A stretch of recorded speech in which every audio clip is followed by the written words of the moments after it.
Check this out for a resume.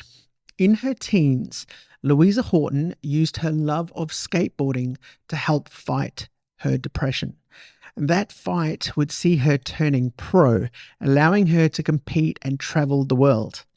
But after being plagued with numerous injuries, that dream would soon end, and Louisa would have to retire from the world she loved and that sport. You see, it was now that Louisa would now pursue what people call the normal life, with a 9-to-5 job in sales.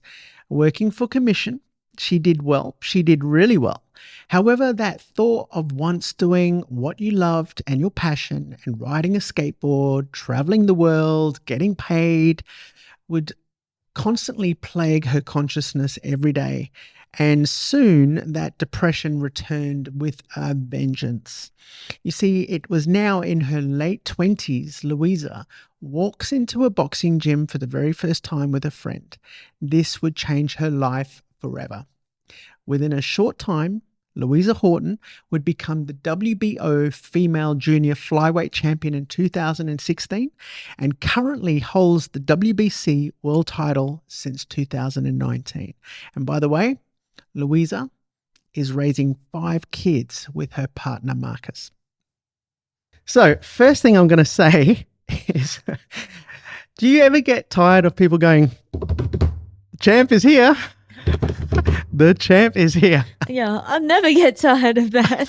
I was going to say, do you know, if my wife was the WBC champion, every time she walked through the bedroom door, I'll be like, I love it. It'll give me a beat to wake up to. That must give you a rush. Oh yeah, for sure. Like I love that song as well, you know. Yeah. That song, that's just I was having it pumping through the gym the other day while I was training. So that beat, that song, yeah, it's cool. Like, and it does give me a rush. Like, you know, to think about, I mean, that song was like Muhammad Ali and all of those fighters for those days. And it's like, it's amazing that I could have something that they had as well, you know? And share that. Yeah, definitely. I mean, I grew up with that sound, you know? The WBC, you grow up with that sound. So yeah. What was it like to first hear that? Oh, it was very emotional actually, because when I finally, it was always my dream to set out to win the WBC world title. I didn't know much actually. In fact, I knew nothing about boxing. I just knew that I loved it and that I saw a picture of a world champion with the WBC belt and I said, I want to do that. I knew it was a championship, really? But I was like, I want that. And it was the WBC belt. And I didn't know anything about it. So, yeah, from that moment that I made that decision, I was like, yeah, that's what I want. And then as I... Hang on, slow down. So how did you not know? Oh, I never really was into boxing that much. I used to skateboard when I was younger and that was my sport. And yeah. So that explains the tattoo, right? Little Lulu. Yeah, with the skateboard, definitely. I saw that and I was like, I'm going to ask you a question about that. Yeah. So, okay, got ya. Yeah, so once I got more into this, like I loved the sport, I loved the feeling, and through some challenging times at that time of my life, it definitely was something that was great for me. And then having that dream to aspire to, because when I do talk about my skateboarding, I talk about how it was my dream as a 15-year-old to become a world champion, but I felt like I failed and I fell short of that dream, you know, as life carries on and takes you on a different path and you reflect and you go, oh, damn, you know. But boxing for me was something that gave me that great energy, gave me a good feeling. And then when I saw that, I was like, okay, this is maybe I can do this, you know, and this would be my second opportunity to make those dreams come true. So I saw the WBC belt and always just wanted one of those. And then as I got more into boxing, I understood and started learning about, damn, this is, you know, this is really prestigious. This is the best that you could ever have. So my eyes chose right. So when you took up skateboarding, the difference between skateboarding and boxing, obviously we know, but was it a way to, because I know you suffered depression, was it a way to escape that? Definitely. As I reflect, like as a younger teen, like you don't think of it that way. Like I never thought of it that way. But as I look back and reflect on my life as an adult and look back what I was going through those times in my life, then absolutely, you know, it was a really good pathway for me to focus my energies in a positive way for myself. I've always loved sport as a kid. Like it always made me feel like I was at home. So that's probably more within myself than anything else, like something that I felt made sense to me and was my way of communicating to the world, like naturally, you know? So I think going through challenging times through my teens, you know, my parents split up and a heap of different things. You know, the schooling I was at, it wasn't a great place to grow up. So it definitely gave me a path that was positive, where, you know, maybe at the time in my mind there wasn't a lot of positive stuff. I didn't know where I fitted in, and it gave me that, you know, like I wanted to be the best. I never really think about, I just wanted to be the best at something. Like it made me feel like I was good at something, you know, and that was natural. And then to watch skateboarding on, you know, all the VHS and all the people that you fell in love with as a fan, like skateboarding, and you watch them and learn from them through video, because when I was skateboarding, we didn't have skateboarding clinics or workshops or teachers or anything. We had to self-teach. Who did you look up to? Through skateboarding, it would have been, I definitely love Paul Rodriguez, who was a similar age to me when I was a teen, and skateboarding like Eric Costin, you know, Tom Penny. And do you still have time to watch skateboarding? I watched little bits on my Instagram. Like I follow a lot of skateboarding on my Instagram, but no, I don't really sit down and watch all the videos anymore, but I watch clips, and I do like to reminisce over the older videos that I used to watch, and because they used to, I think the tapes used to get wrecked from rewind, fast forward, rewind. I gotta watch the trick. How do I do that trick? I gotta rewind it. You know, pause, rewind. Taping all the MTV clips as well. Yeah. So yeah, I think it definitely was for me an outlet, and a way to express myself to what I felt naturally is my way of being in this world. You know, as an athlete. Where did you grow up? I grew up in Mandurah. Oh, did you? Mm-hmm.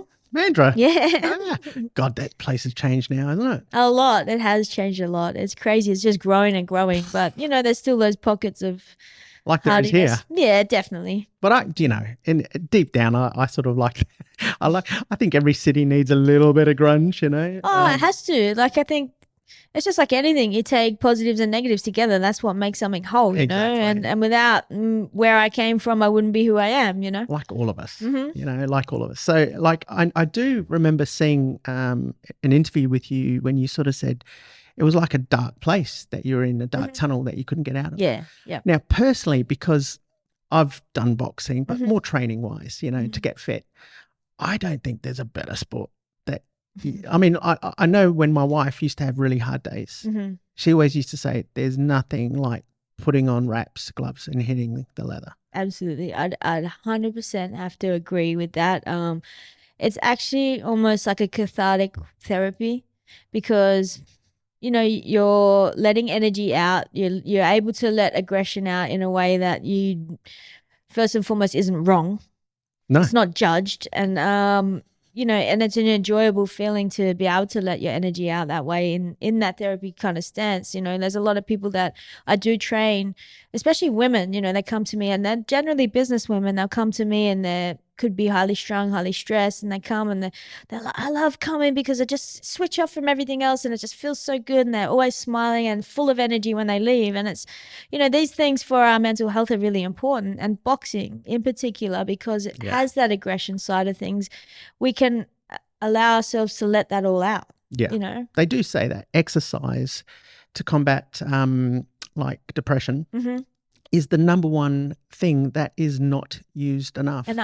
Exactly. I think people are becoming a bit more aware of it and stuff now. Oh, definitely. I think there's a lot more awareness to it, but I also think like our lifestyles have changed so much over the times as well. Like as I grew up, we were always outside playing. I mean, for me, I was always out running amok on my bike or doing something really active.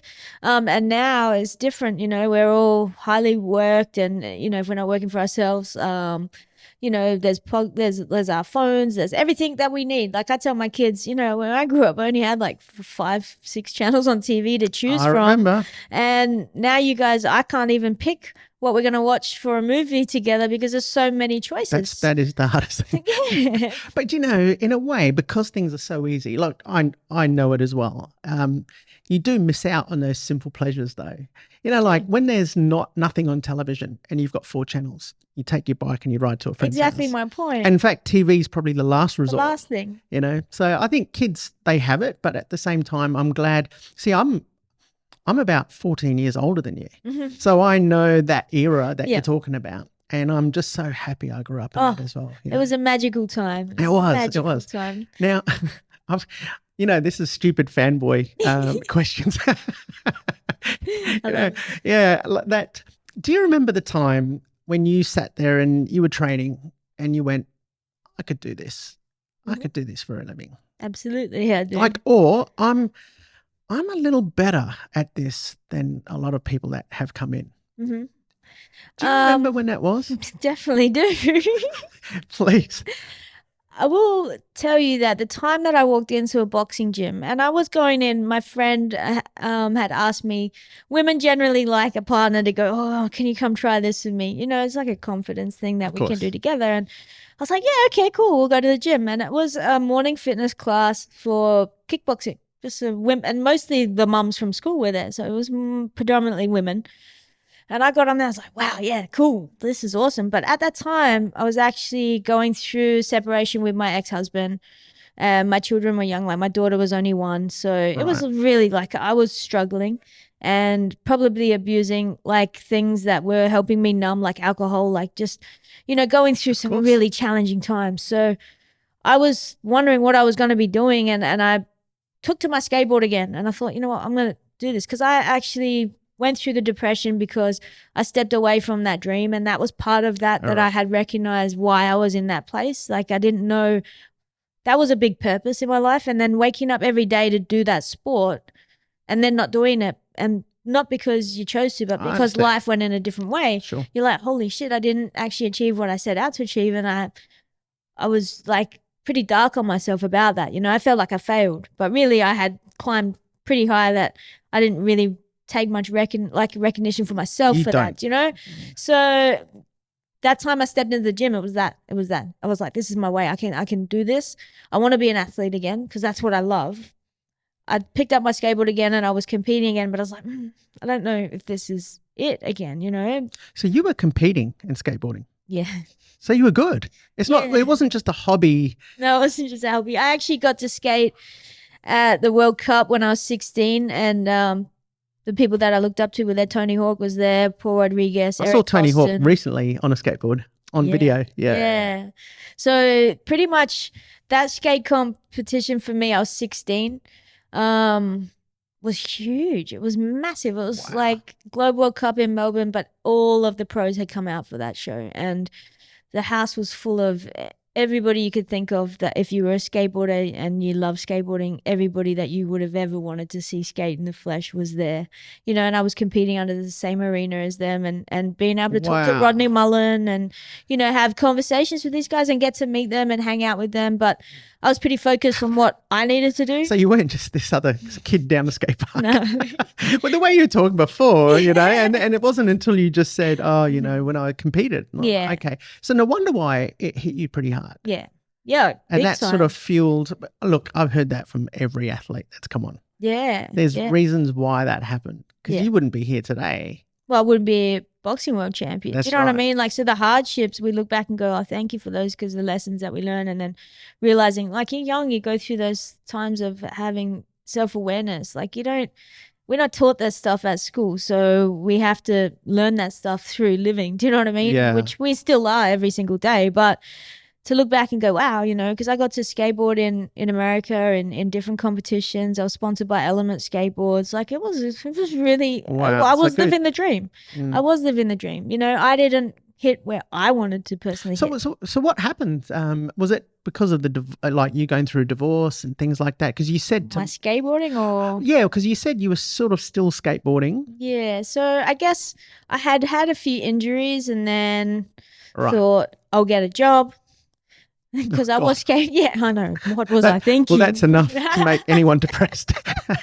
No, so what happened is I got a job and then that's where I met my ex-husband. So life kind of shifted in that direction. Sure. And the job I was doing was a sales job, was pure commission. It was hard, a lot of time consuming, a lot of work, a lot of stress. And what actually happened is I got focused on that and got really good at that and then burnt myself out with it. And then just stresses in life that compound on you, and situations from the outside. I guess I didn't really know how to handle those things at the time. And then I didn't really realize I had stepped away from skateboarding until I'd already was so immersed in in the work I was doing and how high demanding it was of what I was doing. Do you know what I mean? So then when I kind of crashed through that and went through a complete burnout, like I was working so many hours, it's just full of stress and not eating right, not doing exercise the way that my body I'm used to doing it. That's when it kind of hit me, and I suffered from insomnia, and then that led to one thing to another, and it just compounded on me terribly. And then that's when I was reflecting about skateboarding, and all these different options in life were coming up, and I was like, oh, I don't know how to even make a decision right now, because I'm not in the mind frame to even do that. I don't even know who I am. And how old were you then that you're talking about? Yeah, I was 20, 21. Yep. So I was skateboarding I started skateboarding when I was 15, went to World Cups and traveled the world, was sponsored, living the dream through to about 18 and a bit. And I had injuries, and then that's how I ended up sliding into work, and then meeting my ex-husband and having children, all that kind of stuff. Yeah. So life just kind of takes you on a different journey, and then you end up coming back to where you're meant to be anyway. So do you think, Louisa, as a boxer, you got to be a specific type of, coming from a specific stable to be a boxer, right? Yeah. Do you think it was nurture of your past and your childhood, or do you think it's partly nature? It's in you?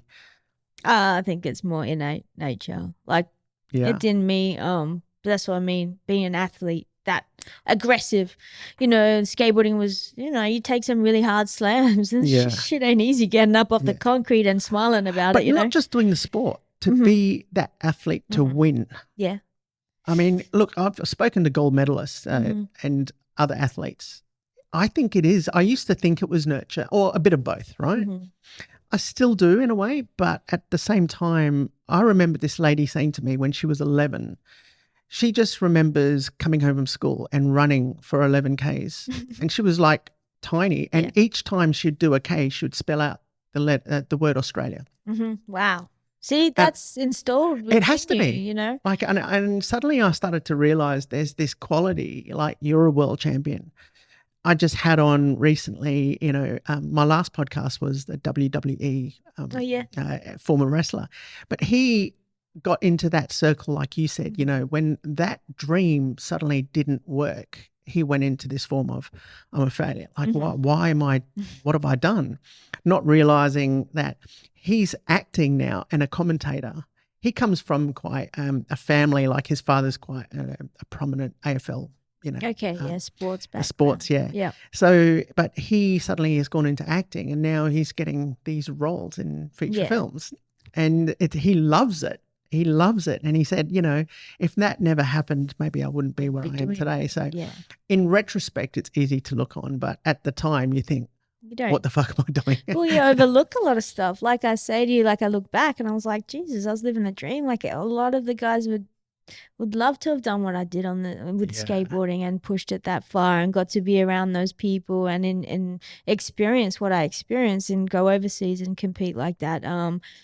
What you're talking about, the nurturing or the nature thing, like for me, I feel like it's born within me to be an athlete. Like I didn't necessarily just choose these things. Like they came to me, and it wasn't like I've picked the hardest sports, I think, for a woman as well. Skateboarding at the time when it was challenging for women. There was hardly any girls out on their skateboards. You were the token chick, and then same with boxing. Like it has its adversities, and why, there's greater reasons why. But for me, it's installed in me when I was playing sport when I was really young. Like I used to play netball, and I remember just playing out the back by myself, pretending and I had a whole team because I wanted to win. Do you know what I mean? So that competitive side of me is natural. And, I grew up with an older brother. So that probably helped that, that competitiveness in the physical side of things. But I think it's just born within me that's who I am. That's what I do. And I've recognized that throughout the rest of my life that I'm going to be involved in some kind of sport because it does help my mental health. Like I'm very competitive, and would say I'd love to be a high achiever at whatever I do. So that's just installed inside of me. Whatever it would be that I would be picking to do. Like even with sales, I got really good at sales. Do you know what I mean? So Yeah. I think that high achiever is part of it. And then you said something about like a lot of athletes feel that kind of depression things. I think it's very common because you're so used to striving towards a certain goal. And then sometimes athletes get to the end of their career and they don't know what to do. They don't know how to be or how to exist, you know? Yeah. I think that happens to everybody that has a goal. And no matter what industry, but I think it hits athletes more because they have a span that they can only be that athlete, you know, at that level. Yes. At that level. Yeah. So I think it hits athletes more. I mean, look at Tyson Fury's journey. Yeah, you know, phenomenal. Like but now he's retiring and he's on top now, you know. I know, but that worries me. Oh, totally. Because he doesn't have a driven, like, where's that energy going to go now? Like, and that's one thing I've always said, because I always pushed boundaries as a kid. You know, I was always out, like, just pushing my boundaries and wanting to see how far I could go with certain things. And I think when that energy isn't driven into something that's constructive, it goes to other places, and you know, that's not good. So someone like we talk about Tyson Fury, he's gone there, he's done it, and then he's put himself back from it. So now how's he going to keep his, you know, he's aware of it now as well, like, which is the great thing, and he's such an advocate for mental health. But how is he going to everyday life keep himself directing that energy in a correct way for himself? I think he has to go towards helping kids. Yeah, well, you know, that's where it becomes, because he's been through it. Yes. So I think now at least he's got somewhere to expel that energy. Where I think before, he didn't know how low. Didn't know it yet. He didn't know it yet. Yeah. So I think that's really important to him as well. I think that's the key though. Like through my time, my greatest gift that I've gotten is my depression.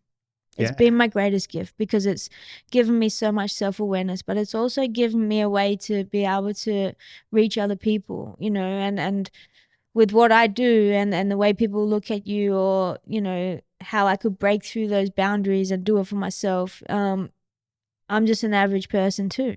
So people can relate to that and go, well, you know, how did you do it? What tools did you get? Then they'll listen. They'll listen to you. Like they'll listen to Tyson Fury because of his story, you know, and his story would only be put out there because of what he's done and what he's accomplished and who he is, you know. So I think my greatest gift is that. And I look at the moment, like you say, there's this time frame on your sports, you know, and I look at that and I'm very aware of that. And especially in boxing, it's a tough sport on your body.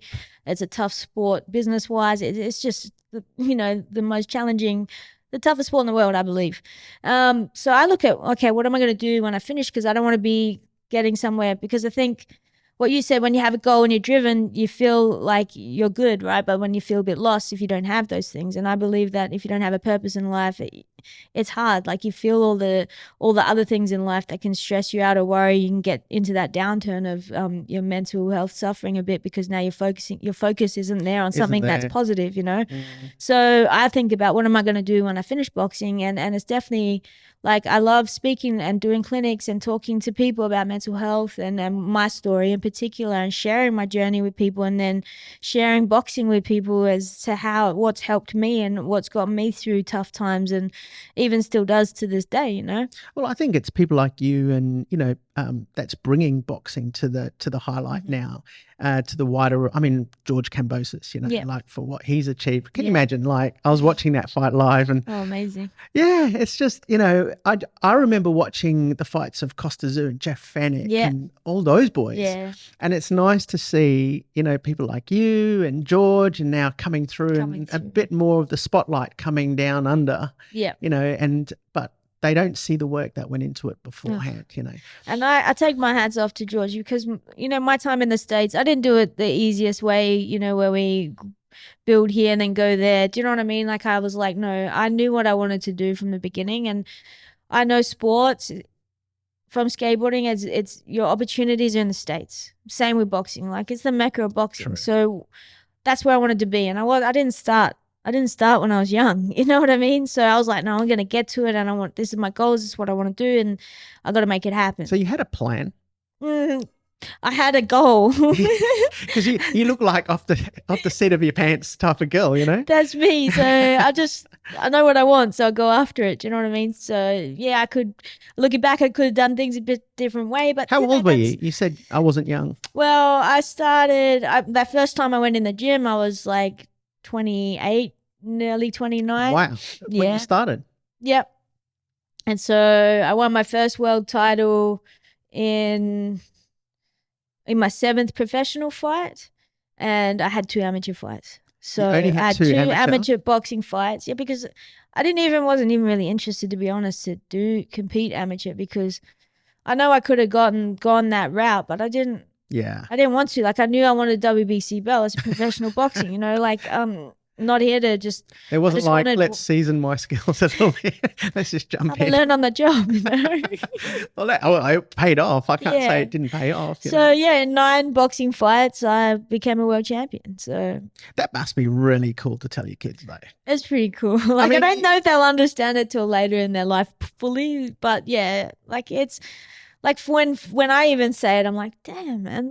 Like, I was just so engrossed in what I'm doing. That's the thing. Like, I get hyper focused on things when I'm passionate about it, and when I want to achieve something. Like, there's nothing that can stand in my way. And you know, with my first world title, there's so many setbacks for that. Like, initially it was only, you know, I had a few weeks notice for it, but it ended up being 10 months before I actually got to step in the ring and take that fight. Like, so many ups and downs, so many challenges, so many tears, you know, like I never stopped working, but you know, it never stopped me. And never once in my mind was I going backwards or contemplating it or thinking of a different way. I was like, no, it's going to happen, you know, and it will. And I'll become world champion. I ended up fighting in Japan for my first world title.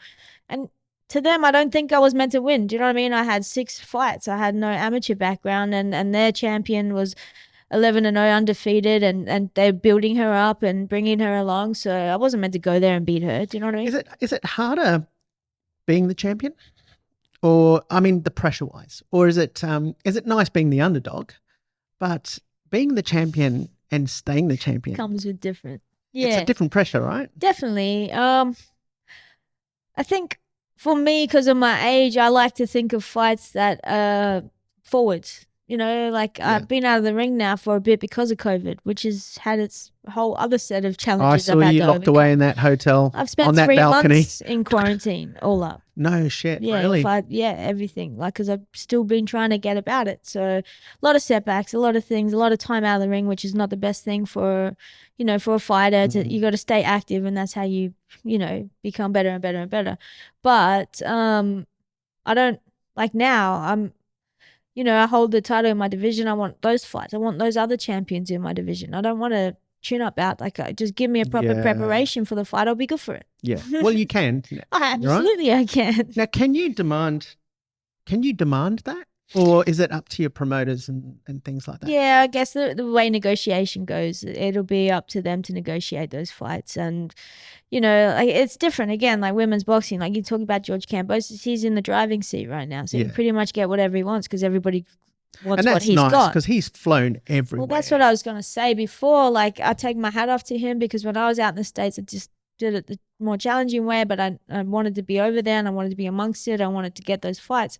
But George is somebody else that did that too. He went and found his way, and you know, I know he was working really hard out there for many, many years, and you know, without all the opportunities that everybody else was, you know, easily getting, but he went the hard way to go to the States because there's levels to this game, you know. Once you step out of Australia and you're in different territory, you know, and it's way different. The levels over there, competitiveness, like it's such a big step. And, you know, over in Australia, like our main sports are football and things like that. But boxing, you know, it's not a mainstream sport here, whereas it's not cultural here. Do you know what I mean? In America, it's culture. It's the way the Mexicans grew up. It's the way the Americans grew up. Yeah. Like, they're all 8-year-olds in the gym. That's when they start, you know. They get, you know, pruned or not pruned, but, you know, they get guided to be that. And we don't. Like boxing, no, you go to a gym to be fit. But that's why I'm saying why you're good for the sport. Is there a time, you know, that boxers go through? And I remember Floyd Mayweather saying it goes from sport to being a business because you have that awareness that your time in this sport is limited. You've got to be smart. Yeah. And is that what you're going through now? Oh, definitely. Like I'm definitely like when I first started, I was thinking about boxing and winning the world titles and all that kind of stuff, you know, and I love the sport. Like I love doing it. Like I love training. I love, you know, everything about it. The challenges that it has just to be the athlete, you know, but you know, Floyd Mayweather's a really smart businessman in what he's been able to achieve in the ring and create a business from that and be able to still capitalize today on what he has achieved in a very efficient way. Yeah, he does. But, you know, from the difference between Mike Tyson and those guys back in that day, I don't think the education was there about how to create that for themselves. No. And some of those champions also lost a lot of their money, which is really sad that, you know, that happened and that had to rebuild themselves up in a completely different way or, you know, be able to ricochet of what they have done in the ring. But I think now with all the social media aspects and everybody like an influencer can be, you know, a brand and they can recognize that I could be a business just by what I possess and what I can offer, you know, and through our social media platforms, we have a platform to sell. Do you know what I mean? It's important. So definitely, like with Floyd, he had all the media, he had everything and his accomplishments in boxing. Like he's such a smart, savvy businessman. And that's what boxing, that's the hard thing. Like for me, I'm the athlete. I love the sport. I love being in the sport. Yeah. I'm a fan of the sport. And to differentiate the business side of things is sometimes splitting yourself into two because you're doing it because you love it, but at the same time, as an athlete, you got to make money from it, and then being a woman on top of that because you know there's marginal differences in the returns, you know, as a professional athlete and what we're getting paid. How do we do that even greater? You know what I mean? How are we able to do that? Sponsorships come into play as being a big part for a woman to be able to continue to do what you do and even just pay for the expenses of what it takes to be able to train the way that you need to train to be the best, you know? And then looking forward, like for myself in business, like I've always been surrounded by youth. I guess through skateboarding, I did a sport and rec traineeship, and then that had me doing clinics for youth. I spent a lot of time teaching skateboarding as well when I wasn't competing through that middle period, and just being a role model, I guess, for the youth. But now with the mental health side of things as well, I'm actually reaching like corporates and you know, older generations, and everybody can relate to that a bit because everybody's had moments in their lives where they've, you know, hit some challenging moments and challenging times, and it's all about how we can use different tools to overcome those or see things different or perceive our past in a different way that it wasn't actually the way we made it back then. So I think as a business, like I'm really passionate about creating, my partner and I have MFKO, which is Mental Fitness Knockout, which is what I do the talking and engagements and clinics through that business. And we're, you know, as I'm fighting, that's probably obviously the main focus for me at the moment, but I'm also starting to slowly just gradually build that presence up in that area as well, because that's where I want to move into when I'm done. Like I definitely want to still be sharing boxing with people and sharing my story and journey about what I've been through in the challenging times and the ups as well, you know. So like I had on Kyla Maguire. I don't know if you know Kyla. yeah, I do. Oh, I know Kyla. Yeah, I sparred her one time. Yeah. Well, Kyla was here, and it's funny because she was talking about she had a pretty hard upbringing as well, and then she met, you know, who she's with now. They're wanting to have kids, and now sort of her career is she still trains, but it's almost like bringing women like post pregnancy. Yeah, you have a different and how to bring them back to fitness, and you know, taking them through pregnancy as well, with nutrition and things like. But she didn't know it at the time because she wasn't even pregnant when she came on the show, and she was like, "Oh, this is where my training's got to." Amazing. Yeah, and it's just so nice to hear. Like I love, like of course I love the rise of stories of somebody rising from Mandurah to training in Floyd's gym and becoming world champion, but it's the stories that people don't hear about, you know, that I love because it sort of makes you who you are and why you're doing the things you're doing in that way. And I think no matter who comes on, they've achieved something, but in different areas. And it's almost like they expect to be talking about that, but suddenly I'll be like, yeah, but what happened with your grandfather when you were like 10 years old? You know? But there are all those little moments that make us, you know. it's great to be the world champion, and like I said to you before, I'm a human being. I'm just like you. We all have a story. We all have everything that we've achieved in our own life, and the setbacks and the hard times that we've also gone through too. That's every human being, you know. So the journey and the stories, they always say it's the journey that's the most important thing. And then when we're trying to reach for a goal, like we get lost sometimes. But enjoying the success too. Well, definitely like being able to go, yeah, you know, like which I think as athletes we have a hard time doing that. Yeah. To be honest with you, because we're always like, okay, I've done that. What's next? You know, like I certainly haven't completely celebrated like everything. Do you know what I mean? Like I'm like, yeah, I did this, but that's what I was gonna do. Like in my mind, that's normal for me, you know, because that's what I wanted to do. Whereas other people saying, wow, you know, and I'm like, yeah, it is pretty amazing, and the experiences that I've gotten, like skateboarding, I never really reflected. I was like, oh damn, like that's what I was doing. I was living the dream. You know what I mean? And every day I was enjoying it. Don't get me wrong, but. Yeah, just to be able to recognize it wasn't about those accomplishments. It was just doing that to the best of your ability. Yeah, like every day doing it. Like that's the joy in it. That's you have these little guilt moments, Louisa, like you can admit to me, right? Where, you know, when your partner's out of the house, your kids are playing, and suddenly you go into your bedroom, you take that green belt out and you put it on the bed and you went, yeah. you're naked in front of the mirror and you just put the belt on and it's like, yeah, I am the champion. No, I think that's in your dream, not mine. I'd be doing that every day. No, but they are there. I'm very proud of them, and there's not many in Australia of those belts. No, so I'm super proud to be a WBC champ, a former WBO world champion as well. Like I was going to say that. So you're former WBO world champion. Yeah. 16. Were you? Oh, no, sorry. Was it? What was the? That's the fight when I went to the junior light flyweight. Oh, so the light flyweight. Flyweight. I hold that. I went up 2 weights for that. That's what the fight in Japan, which I think looked good on paper. But very beautiful people over in Japan. They are, no? Very humble. Very humble. Yeah. And then I won that WBO Asia Pacific title first here in Perth, which was my last fight in Perth. But then that opened the doorways to all of those other things. So yeah, I'm super proud. I'd love to add to the collection, to be honest with you. Well, what's next? What's next for you? So yeah, I've got something scheduled for August back in the States, and yeah, I've just actually signed management with Deborah King, who's Don King's daughter. Oh, which really? Is huge. Yeah, so I'm looking forward. She's different to Don, yeah? How different is she to Don? Well, I think I'll know more when I get to spend a lot more time around her, but I think she possesses quite a similar energy to Don, to be honest with you.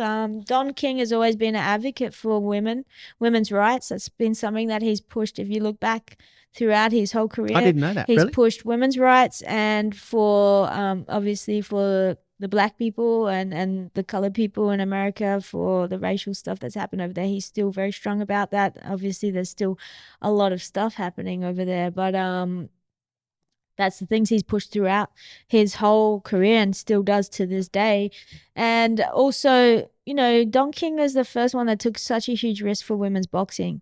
Really, if you think about it, if you look back, he put Christy Martin on the opening TV selection of when Mike Tyson was fighting, and it's such a smart concept to do as a promoter, but such a big door opener for women, and he got slagged for doing it, you know. Really? and it was a risk for him because it was either going to take or not take, but you know, it took really well. So Christy Martin always opened the TV for Mike Tyson. People got used to seeing those two, you know, be fighting on the same card, and for her to open those fights up, so that put women's boxing into the TV. And did you know all of this before? Nah, not before I started boxing. No, I mean before Deborah King. Oh yeah. I was aware of the way because my former trainer actually that took me to my first world title in Japan. He had a lot to do with Don King's camp. He had fighters that were training over there. He spent a lot of time in Don King's training camps in Ohio. So yeah, his understanding, and he was a boxer too, and promotions and things like that, he got his head around and understood it. So yeah, I was educated through him and through different, you know, obviously taking my interest into learning more about the sport and where it's come from, and, you know, what it is today. So Don King's a legend in boxing, no matter what anybody wants to say about him. Like, how many people, if you go to a business, you know, a multi-million-dollar business, how many other millionaires have they produced within their business? Think about that, you know. But Don King's produced many. Well, there's a reason why we know his name, right? Exactly. But, you know, there's all these stories. And, yeah, I mean, take the good with the bad. But think about that for a second. Like, he made a lot of millionaires in boxing. Without, you know, without that, where would boxing be today? Like, he promoted some of the biggest fights in history. And that's going to be you soon, right? I'm pretty excited. But, yeah, I think Deb King has a lot of qualities. I'm super, like, her energy is just phenomenal. So, yeah, it's going to be great. So I should be heading over there. Don's got a show on June 11th with a heavyweight title fight. So she's hoping that I'll be in time for that, just to watch the fight and be around it, and then go on from August looking at. What's the training? Is it like still 8 weeks? 3 months? Well, for world title fights, generally 10 to 12 weeks, full on training camp. But, you know, I want a long training camp like that because I've been out of the ring for a while now. So my last fight was 2019, just before COVID, you know, in December, and then COVID hit. So I would like a full training camp just to prepare for that fight. But then generally after that, mostly because of my fitness, I've put on a little bit extra weight and things like that over that time, and not being in the ring and not having to train that hard all the time because of what was happening in the world. But also I think once I'm in that shape, and I'll stay in that shape and be more regular, you know, in the ring, and you know, I won't need as long. Are you missing it? I miss it like crazy. I bet. It draws tears in my eyes a lot, very often, but yeah. I miss it. But it's coming to you shortly. Yeah. So what advice do you have for other young girls coming through the ranks? What should they look out for? Coming through the ranks in boxing? Yeah. I think if you're coming up, like amateurs is definitely something that you want to do to not only get experience, but get your exposure, you know, to build up your following. And if you can get to the Olympics, it's absolutely amazing platform to then, you know, catapult into the professional league. That way you've got your fans and everybody's watching you, and they're following your career, and you can get into the professionals that way. My biggest advice is just have fun. Like, this isn't a sport that you choose because you think that you're going to make millions out of it. It's actually, you got to love it because of some of the hard work you got to put in. A lot of the times they say it's a lonely sport. It's true, because a lot of times you're going to be doing the work by yourself. So make sure that you're loving it, and, you know, actually also having your downtime where you're allowing yourself just to chill out with family and friends and be a little bit normal too. Well, I think that's really important, right? As in to keep your balance. Yeah, you got to, because you become uncivilized. Like, yeah, you do. Like, you're in training camp. Like, a lot of people think, oh, wow, you're in the States doing this. I'm like, you know what the lifestyle is? It's wake up, run, eat, sleep, go back, sleep, get your rest, then go back to training, and then you're exhausted. Eat, sleep, train, repeat. That's pretty much what you're doing. Like, you know, you're not living this lavish lifestyle over there. I'm there, and I'm there to get good. So I'm in the gym, I'm training, I'm having to be disciplined with my sleep, which is challenging sometimes. You're sleeping in the day to catch your rest, so then you can be good for training again. That would be my hardest thing. Oh, it's not easy. I find it hard sleeping anyway, you know, because your mind's just constantly going, especially when you're preparing for a fight too. Like, you know, you're thinking of all these different things, but yeah, that's the lifestyle of it. So if you really want it, you really got to love it, and you really got to, you know, that the love and the passion is what's going to pull you through those challenging times. I was going to ask you really quickly, how's the fight game mentally for you? Mentally? Like, I mean, I was grateful enough. My first coach, he taught me quite a few things, but one of the wisest things that he told me was every fight preparation, there's going to be different obstacles that you're going to have to overcome. That's stuck in my mind, because it's true. You might have injuries, you might have something in your personal life, you might have this, you might have, you know, all these different obstacles. You don't know what they are. You don't know what they're going to be, you know, but knowing that, you go, okay, cool. And you know what they are when they come, and you're like, all right, I just got to focus on this, and just, you know, the mental preparation for a fighter is I think that little bit of difference that you need, that you have to have. Like, you got to overcome. Like, my last fight I had a, you know, a fractured right thumb. that happened in training 2 weeks Oh, before really? my fight. And it happened in my my last big sparring session. And slipping the glove on my hand was even painful, And now I'm like, I'm not going to cancel my fight. Like, Yeah. this is a big fight for me and this opportunity is huge. There's no way, but I didn't have my right hand properly, which is, your most powerful hand. And yeah, like I had to overcome that for the rest of my training and then go into the fight knowing that it was that, pretending that nothing else was wrong. Do you know what I mean? Yeah. Because with a fighter, we don't want our weaknesses to be known before the fight because that's something that our opponent can play on. Sure. So even if you've got a flu or something, you don't want anybody to know. Everyone's like, it's clandestine. Nobody knows nothing. And it's like after you find out, but people go, oh yeah, that's what they say. But no, actually, there are a lot of times when you're fighting off an injury of, maybe you're not feeling 100%, but you got to go in anyway. And you have to have very good mental strength to be able to overcome those things. But it goes back again to your goals, your desires, your vision, Well, yeah, that's what you keep up there. Do you go 100%. through each round? Like, I don't know. I know F1 drivers, they'll do that the day before. Do you watch videos of your opponents? Yes. Yeah, I'll watch videos of my opponents to see their strengths and their weaknesses, their style, obviously. Definitely, because that's how you're going to make a difference. But they can change all that in their own preparation if they've watched you too. So, but there's there's only an amount that you can really change. You can't really change too much. But you're preparing. That's the great thing about professionals, as generally you know who you're fighting, unless there's something that happens. You generally know your opponent beforehand, so you can prepare for that. But you have adversities too. Like I got robbed for the first time I fought for the WBC world title, and all they could do was make an instant rematch. So I was meant to rematch with her again a few months later, but 10 days before the fight, she pulled out. And then my next opponent was, there's other challenges that come with that, to find someone suitable enough that can take that, all these different things come, but you stay focused. You have to just stay focused on what you're doing. That's the most important thing. Like as a fighter, I focus on what I'm doing and getting the best out of what I can do. It doesn't really matter, because if I'm focusing too much on the person in front of me, then I'm not really focused on what I need to do. It's so easy to let your emotions drive it. And then once they do, it's almost game over. Like you've got to really keep that.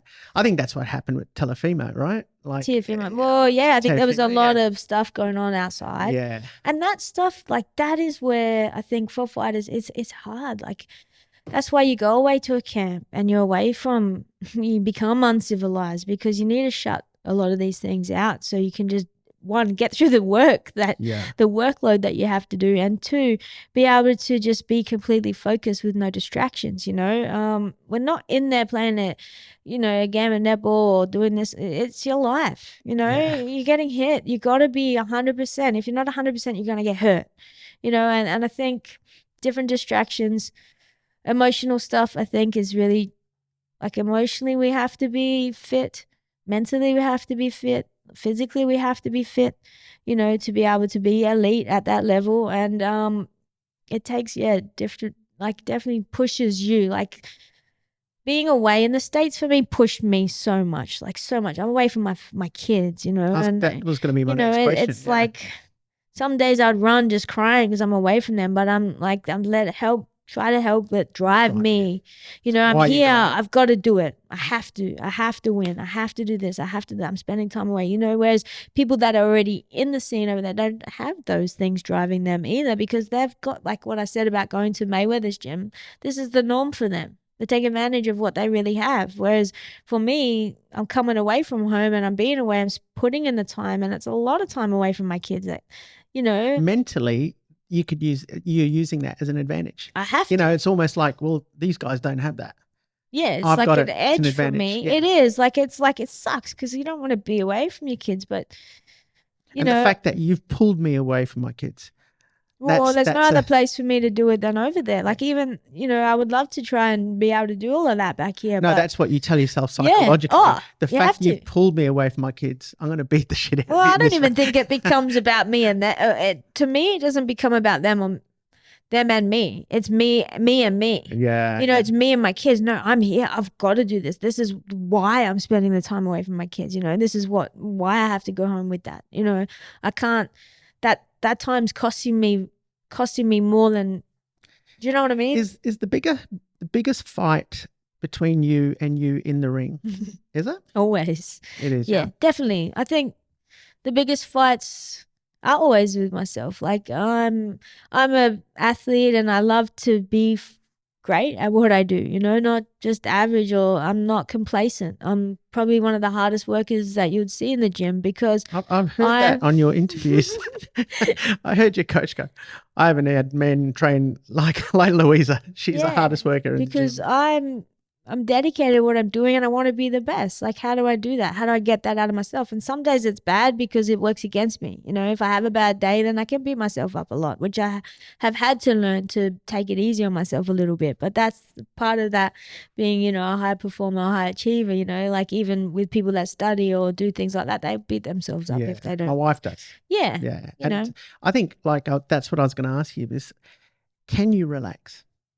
Yeah. Can you let go? I've definitely learned to let go and relax a little more over this COVID time because I had no choice. True.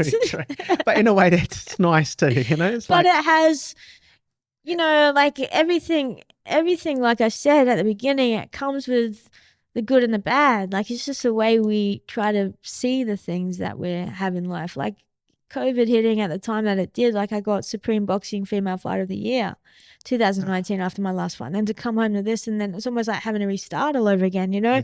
But at the same time, I've had amazing opportunities. Like I got asked to go to Darwin to do Mental Health Week, and I was the keynote speaker for the gala dinner, and I went to, you know, my partner and I went to Darwin, and then we went to Alice Springs to a boxing club there, which was amazing, like getting to spend time with the kids there and talk about, you know, mental health and talk about my story a little bit to them, and then do a clinic with them and share boxing with them and seeing their smiles, you know, like they were so hyped to have me out there. And, you know, I didn't realize that I had people out there that had been watching my whole career, you know what I mean? So that's, to me, like different high, but nice. Different high. But yeah, if those things didn't happen, I wouldn't have had those opportunities as well. So I just see everything like that as a blessing. Yeah, it's been challenging, and I've definitely felt the pain of all of this stuff. But you know, in ways we all have, and it's just trying to see all the good out of those things. You know, what things that I have been able to do, and people I have been able to experience life with, spending the beautiful quality time with my children. Do you know what I mean? While there has been this break, like I've taken advantage of all of these things. So to me, they're just part of the story, part of the journey, and part of the blessings, you know? I think anyone that has better stories to tell as they get older, you can't beat that. I know, right? You can't beat that. You know, when you get to that age and you're like, actually, this older person, like when you're younger, you don't really care too much about listening to the older people. But now you're like, oh, tell me your story. And, you know, you want to know their history and what it was like for them growing up. Whereas when you're younger, you're like, yeah, I'm doing me, you know? Yeah, it's just because you're more worried about like, who am I in this world? Exactly. You know? Yeah. I think as you get older, you get more of a broader, and especially as a parent, you probably get more of a broader perspective on the world, and you can see things a little bit more clearly now, you know, in that way. But look, where can people catch you? You can follow me on Instagram at Bang Bang LuLu. LuLu. Yeah, or I'm on Facebook, Louisa Hawton. I'll put all of that on the show notes. But, cheers. Man, it's so proud to have you here today. Thank you so much. Yeah, we appreciate the talk. And no, look, awesome. I'm going to follow you from now on. And when can we expect to fight, roughly? Roughly in August. I should have some news that will be coming out soon. I'm excited. Definitely super hyped to be representing my country again at that level, and just get back in the ring and dance and do what I do, you know. Yeah, good luck with Deborah. And I can't wait. Thank you so much. Awesome. Thanks Wayne.